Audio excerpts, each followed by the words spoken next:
नमस्कार। फिर से आप सभी का स्वागत है। आज हमने इंद्रिय स्थान का द्वितीय अध्याय पुष्पितक इंद्रिय अध्याय यह भी देखा। अब तीसरा अध्याय परिमर्शनीय अध्याय, इसका अध्ययन हम करने वाले हैं। तृतीयो अध्यायः अथात परिमर्शनीयम इंद्रियम व्याख्यास्यामः इति स्मः भगवान आत्रेयः। परिमर्शनीय, यहां पे ईय प्रत्यय लगा है। इसका अर्थ परिमर्शन मतलब स्पर्श। तो जो स्पर्श नाम का जो भाव है जिसका अरिष्ट देखना चाहिए, उसके विषय में इस अध्याय में बता रहे हैं। इसके लिए यहाँ पे परिमर्शन शब्द को ईय प्रत्यय लग के उसको अध्याय का नामकरण किया गया है। यहाँ पे स्पर्श से होने वाले या स्पर्श से जानने योग्य ऐसे सभी भावों का वर्णन किया है। सबसे आखिरी सूत्र में ये ग्रंथकार कहते हैं एतान स्पृश्यान बहुन भावान, जो बहुत प्रकार के ऐसे भाव है जो स्पृश्य है, मतलब स्पर्श करने योग्य है और स्पर्श से स्पर्श करके जानने योग्य है। अष्टांग हृदय में त्रिविध रोगी परीक्षा बताई है। दर्शनम स्पर्शनम प्रश्नैहि परिषद रोगिणम। रोगी की परीक्षा 3 प्रकार से की जाती है, दर्शन, स्पर्शन और फिर प्रश्न। तो स्पर्शन ये वन ऑफ द त्रिविध परीक्षा। सो वन ऑफ द त्रिविध परीक्षा होने से हम स्पर्श परीक्षा का अध्ययन करना अत्यंत महत्व का है। जो वाग्भट बताते हैं कि स्पर्शन परीक्षा करना चाहिए, उसका सोर्स कहां से है, तो ये सोर्स ये अध्याय में है। जो वाग्भट कहते हैं दर्शनम स्पर्शनम प्रश्नैहि परिषद रोगिणम, तो स्पर्शन परीक्षा किस प्रकार से करनी चाहिए, तो यहां पे ये वर्णन किया गया है। ये परीक्षा पूरी आप देखोगे तो it's a total clinical explanation. It's total clinical, it's not only theoretical, it's totally clinical explanation about a स्पर्शन। हम रुग्ण जब हमारे पास आता है तब हम उसका कई बार स्पर्श परीक्षा करके निदान करते हैं। जैसे कहीं पे एब्सेस है, कहीं पे क्या कहते हैं, कोई सिस्ट है, कहीं पे शोथ है। शोथ को दबा के देखते हैं कि वो निपीड़ित है या प्रपीड़ित है, मतलब पिटिंग एडिमा है या नॉन पिटिंग एडिमा है। हम हाथ नाड़ी या स्पर्श से देखते हैं कि नाड़ी देख के हम बता सकते हैं कि कौन सा दोष विकृत हुआ है, कौन से व्याधि का कौन से अवस्था में है। तो हम ये स्पर्श से ही करते हैं। हम जहां यहाँ मन्या में जो स्पर्श करते हैं, यहाँ स्पर्शन करते हैं और वहां के पैल्पिटेशन देखते हैं। तो इस प्रकार से कई शरीर के भाव हम स्पर्श परीक्षा से चेक करते हैं और रुग्ण का निदान करते हैं। सो उसी पद्धति से स्पर्श परीक्षा और स्पर्श परीक्षा में मिलने वाले अरिष्ट लक्षण, इनका विवेचन इस अध्याय में किया है। यह बहुत सुंदर अध्याय है, इसका अध्ययन मूलतः करना चाहिए। अब हम आगे देखेंगे। अतात परिमर्शनीयम इंद्रियम व्याख्यास्यामः इति स्मः भगवान आत्रेयः। अब पहला सूत्र, वर्णे स्वरे च गंधे च रसे च उक्तम पृथक पृथक लिंगम मुमुषुताम सम्यक स्पर्शेषु अपि निबोधत। जो प्रथम अध्याय में 47 घटक है जिसके इंद्रियों के अरिष्टों का अध्ययन हमें करना है, उस क्रम से वर्ण का अरिष्ट बताया गया, स्वर का अरिष्ट बताया गया, गंध का अरिष्ट बताया गया, रस का अरिष्ट बताया गया। अब लिंगम मुमुषुताम हम वर्णन कर रहे हैं। अब आगे बताते हैं सूत्र नंबर 4, स्पर्श प्राधान्येन एव आतुरस्य आयुषः प्रमाण अवशेषम जिज्ञासुः प्रकृतिस्थेन पाणिना। ये शब्दों को अंडरलाइन करके रखिए।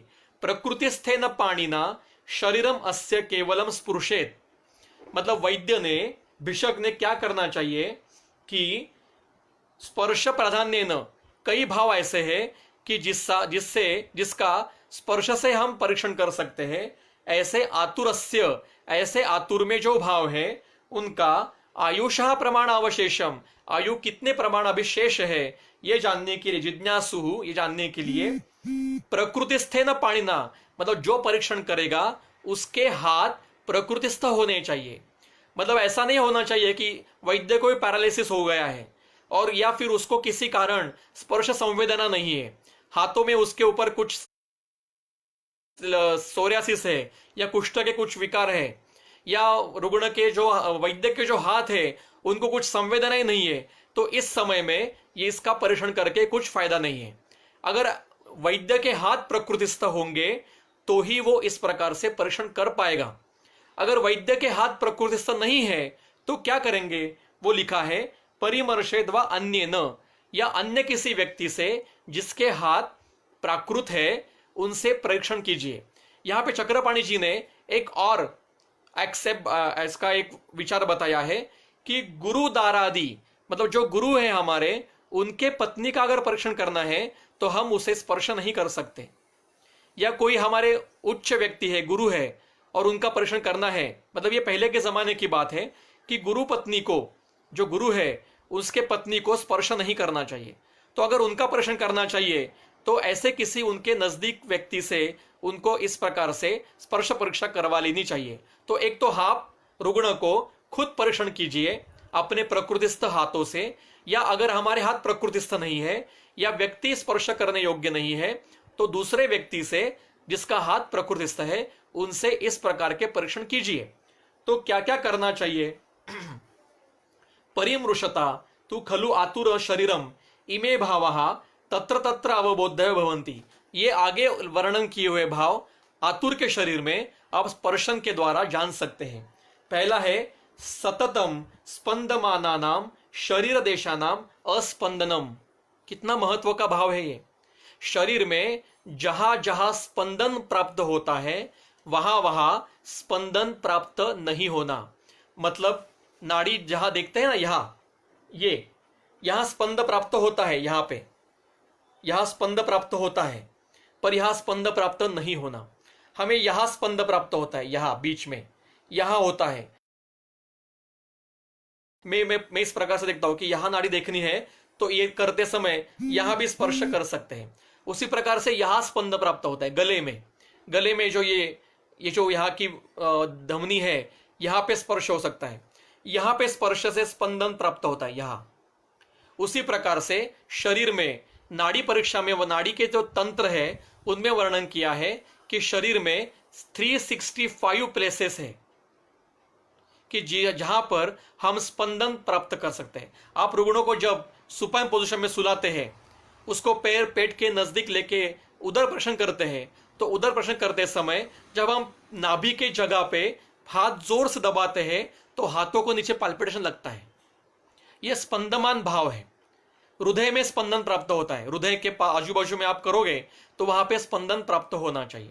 ऐसे शरीर में जहां जहां स्पंदन प्राप्त होता है स्पर्श से, वहां वहां स्पर्श करने पर अगर स्पंदन प्राप्त नहीं हो रहा है तो यह लक्षण विकृति का लक्षण है।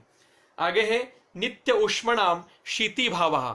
जहां पे नित्य उष्मा होता है, जैसे काख में या जांग में या मुंह के अंदर या गुद के अंदर नित्य उष्मा रहता है, वहां पे शीति भाव होना, ठंडा लगना। आगे है मृदु नाम दारुणत्वम। जो भाव मृदु है, मृदु लगने चाहिए, जैसे स्फीक है, स्तन है, उदर है, ये मृदु लगने चाहिए, कपाल है। अगर ये दारुण लग रहे, कठिन लग रहे तो भी कुछ गलत है। श्लक्षणाम खरत्वम। जो श्लक्षण भाव होने चाहिए, मतलब वहां पे स्पर्श मुलायम लगना चाहिए, वहां पे रफ स्पर्श लग रहा है, मतलब वहां पे वात विकृति से लक्षण उत्पन्न होंगे। सताम असद्भाव। जो भाव होने चाहिए वहां पे वो नहीं है, जैसे अनडिसेंडेड टेस्टिस, मतलब स्क्रॉटम में टेस्टिस से बर्थ के समय आने चाहिए पर अगर वो नहीं आए तो सताम असद्भाव। जो भाव होने चाहिए वो वहां पे नहीं मिल रहे। संधि नाम स्रंस्र भ्रंश चवनानी। 3 स्टेजेस बताए हैं सभी संधियों के। पहला है स्रंस, मतलब किंचित चल होना। भ्रंश मतलब थोड़ा सा नीचे आना, मतलब यहां पे प्रोलैप्स कहते हैं। और चवन मतलब पूरा टूट के गिर जाना, ये अगर मिल रहे हैं। फिर मांस शोणित योह वीति भावम। मांस शोणित मतलब शरीर में मांस और शोणित, इसका वीति भाव है। वीति भाव की टीका है अति क्षीणत्वम। शरीर में मांस का अत्यंत क्षय है या शोणित का अत्यंत क्षय है। अब यह स्पर्श से करना है, मतलब शरीर पर स्पर्श करके मांस का संहनन कितना है यह देख सकना है। और शरीर में स्पर्श करके रक्त का कितना प्रमाण है या रक्त का वीति भाव तो नहीं है, अगर यहाँ पे स्पर्श करके मुझे स्पंद नहीं मिला, मतलब यहाँ पे ब्लड का फ्लो नहीं चल रहा है, मतलब यहाँ पे ब्लड का वीति भाव है। इसका इस प्रकार से जानना चाहिए। आगे है दारुणत्वम स्वेदानुबंधत्वम स्तंभो वा, शरीर में दारुणत्व उत्पन्न होना या संधियों का दारुणत्व होना, स्वेदानुबंध होना, अत्यंत मात्रा में स्वेद उत्पन्न होना, या संधि प्रदेश में अत्यंत मात्रा में स्वेद उत्पन्न होना, या स्तंभ शरीर में अलग अलग भावों का स्तंभ होना, या विशेषतः संधियों में स्तंभ होना, ये सभी भाव हमें स्पर्श से जानने चाहिए।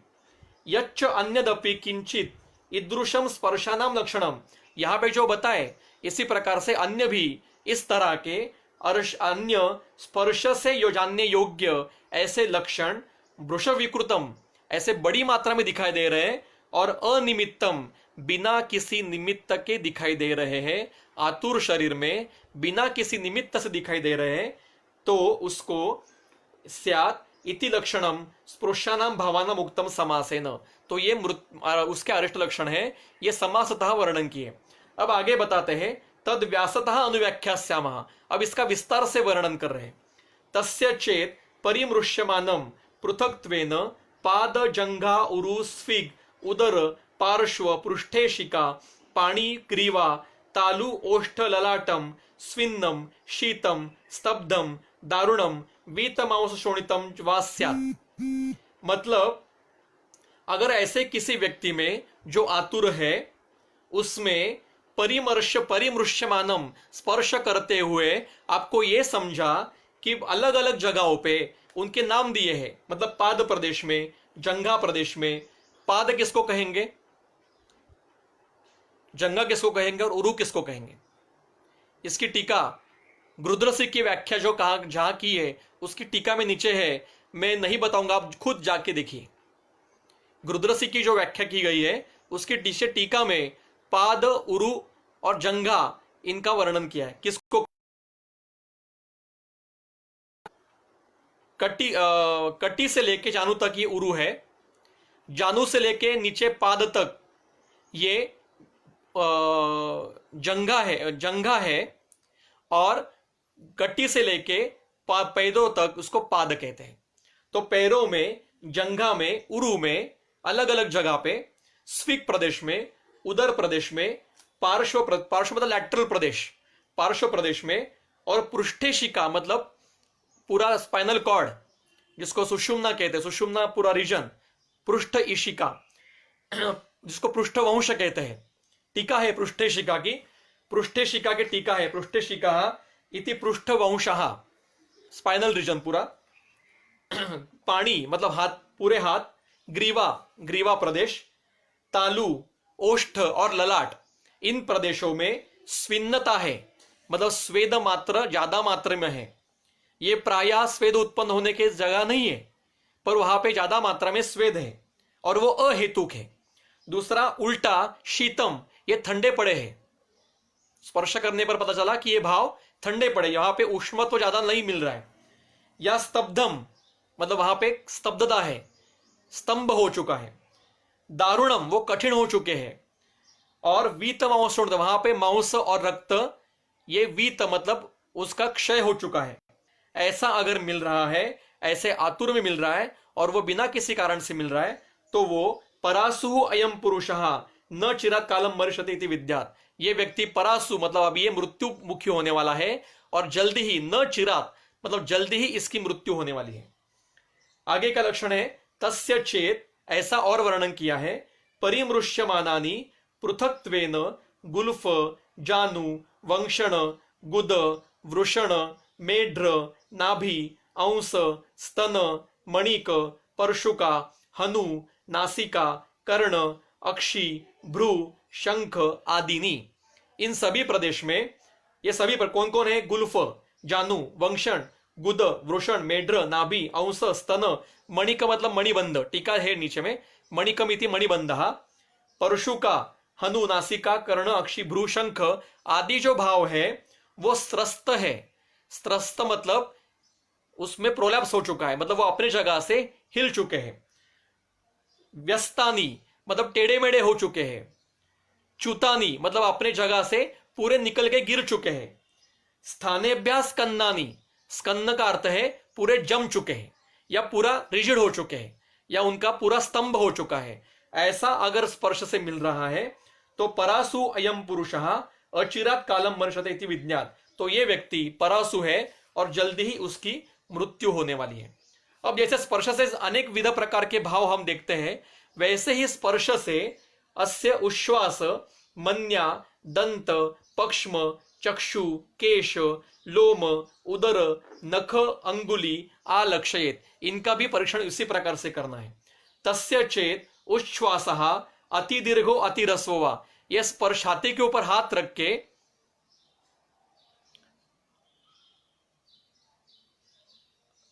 छाती के ऊपर हाथ रख के हम कह सकते हैं कि इसका जो उच्छ्वास है वो एक तो अति दीर्घ है या अति रस्व है। ये अति दीर्घ या अति रस्व से हम समझ सकते हैं कि अब ये परासु है, ये अंतिम अवस्था में उत्पन्न होगा। श्वास का वर्णन देखिए आप, महाश्वास, ऊर्ध्वश्वास, छिन्न श्वास, इसमें आपको लक्षण मिलेंगे। वो अंतिम अवस्था के श्वास है, महाऊर्ध्व ये श्वास जो है, मतलब ऊर्ध्व उच्छ्वास जो है वो अति दीर्घ है और या फिर अति ह्रस्व है।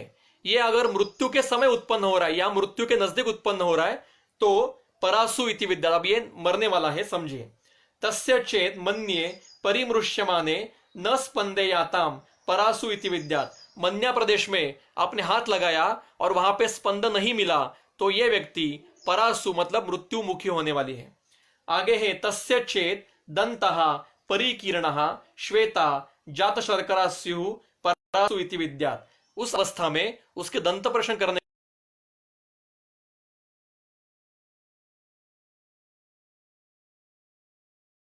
का अर्थ है मल संचित हो चुकी है या वो श्वेत, अत्यंत श्वेत वर्ण के हो चुके हैं, और जात शर्करा वहां पे ऊपर शर्करा उत्पन्न हो चुकी है, तो ऐसा दिखाई दिया तो वो परासु है, ऐसा समझिए। तस्य चेत पक्ष्माणी जटाबद्धानि स्युः, ये जो पक्ष्म है ये एक दूसरे के साथ जुड़ चुके हैं, उनकी जटाएं जटा मतलब 2-3 बाल इकट्ठे होके उसको पूरे चिकट होना, उसको पूरा इकट्ठा होके उसको जटा निर्माण होना, ऐसे अगर पक्ष्म में उत्पन्न हो रहा है तो भी वो, ये आप स्पर्श से देख सकते हो, स्पर्श करके पक्ष्मों को स्पर्श करके देख सकते हो कि जटा तो निर्माण नहीं हुई ना। देखिए विशेष लक्षण है ये मृत्यु सूचक लक्षण बताया है। परासु इति विद्यात तस्य चेत चक्षुषी प्रकृतिहीने विकृति युक्ते, मतलब नेत्रों का परीक्षण करना है, वो नेत्र का परीक्षण भी स्पर्श से करना है, और वो प्रकृतिहीन, आप आंखों को चेक करके देख सकते हो, जो प्रकृतिहीन है और विकृति युक्त है वो क्या क्या लक्षण है। अत्युत्पिंडे मतलब बहुत बाहर आया है, प्रोट्रूड आइज, अति प्रसृते अंदर अंदर चला गया है, डीप मतलब डीप गया है आए, सतत उन्मिषदे मतलब उसका उन्मेष है, उन्मेष मतलब आंखें खुली रहना, वो आंखें खुली ही खुली रह रही, पलक झपा नहीं रहा है, वो उसको सतत उन्मेषिते कहते हैं। सतत निमेषिते मतलब निमेष मतलब आंखें बंद करना, वो आंखें खोल नहीं पा रहा है, उल्टा। निमेष मतलब आंखें बंद करना, उन्मेष मतलब आंखें खोलना, तो सतत उन्मेष मतलब आंखें पूरे खुली की खुली है और वो बंद नहीं कर पा रहा है, और सतत निमेष मतलब आंखें बंद है वो खोल नहीं पा रहा है। आगे है निमेष उन्मेष अति प्रवृत्ते, कंटिन्यूअसली आंखें झप रहा, पल के झपा रहा है, कंटिन्यूअस उन्मेष निमेष हो रहा है। आगे है विभ्रांत दृष्टि के, दृष्टि एक जगह स्थिर नहीं है, यहां वहां ऐसा देख रहा है, विभ्रांत दृष्टि के।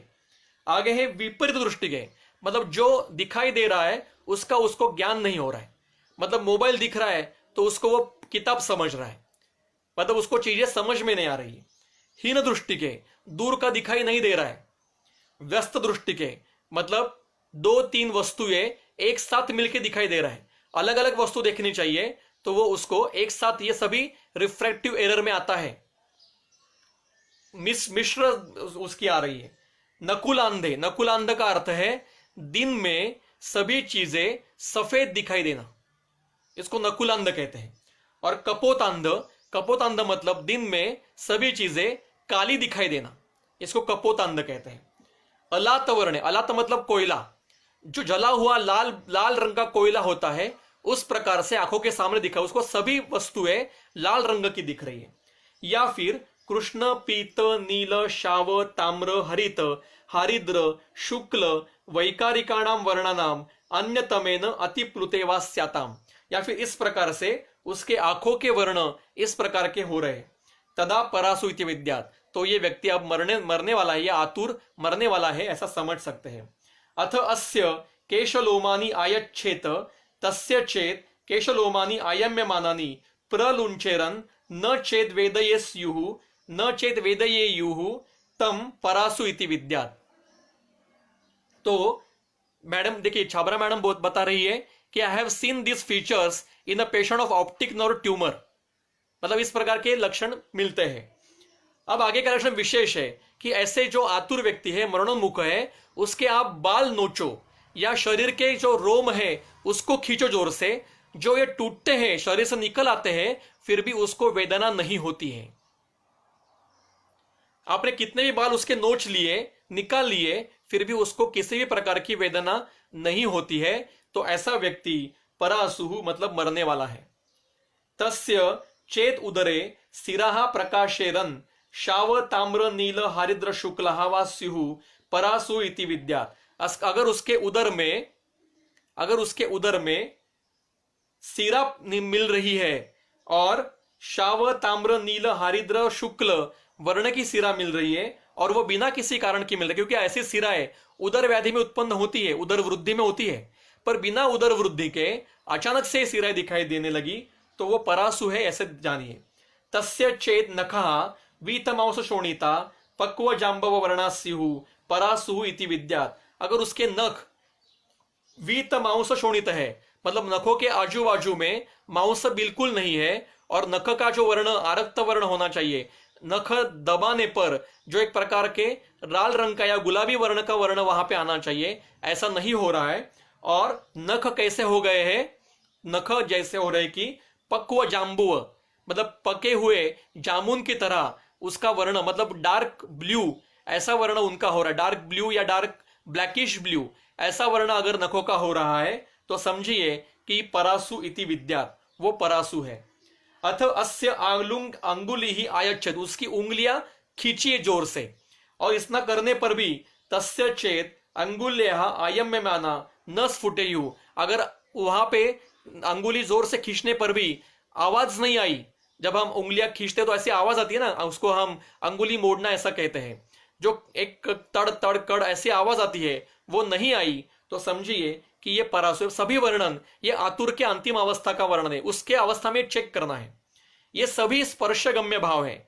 एतान तत्र श्लोकः एतान स्पृश्यान बहून भावान यह स्पृश्यन् न अवबुध्यते आतुरे न स सम्मोहम आयुर्ज्ञानस्य गच्छति।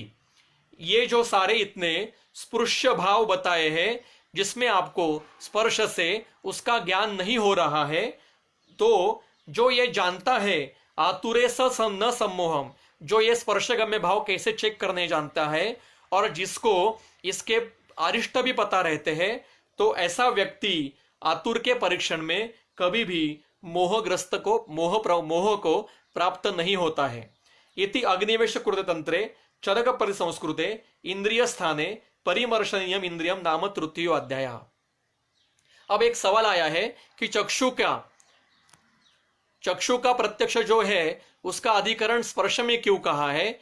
क्योंकि चक्षु का जो यहां स्पर्श करके देखना है कि उसका प्रोट्रूड है या नहीं है, इस प्रकार से उसका वर्णन करना चाहिए, इसलिए वहां पे स्पर्श के साथ उसका वर्णन किया गया है। और दूसरा और एक भाव है जो थोड़ा सा विशेष अलग है, मैं जरूर बताना चाहूंगा कि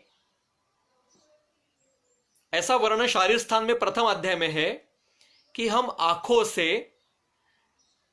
सभी चीजों को स्पर्श करते हैं, मतलब जो नेत्र के गम्य विषय है उसको भी, नेत्र गम्य विषय को भी स्पर्शन कहा है। मतलब अभी मैं मोबाइल देख रहा हूं तो मेरे नेत्र के में विषय, जो पहले मेरा विषय वो स्पर्श करता है उस विषय को और फिर उसकी प्रतिमा मेरे नेत्र में आती है। ऐसा वर्णन शारीर स्थान में है, इसलिए भी शायद ऐसा कहा किया होगा कि नेत्र की विकृतियों का वर्णन ये स्पर्श में किया होगा, इसलिए ये स्पर्श बुद्धि है। इसलिए यहाँ पे आज हमने तृतीय अध्याय भी जो परिमर्शनीय अध्याय है, जो पूरा क्लिनिकल है, इसका भी अध्ययन हमने किया। कल सुबह फिर 11 बजे हम चौथा अध्याय लेके आपके सामने प्रस्तुत होंगे। तब तक के लिए बहुत बहुत धन्यवाद।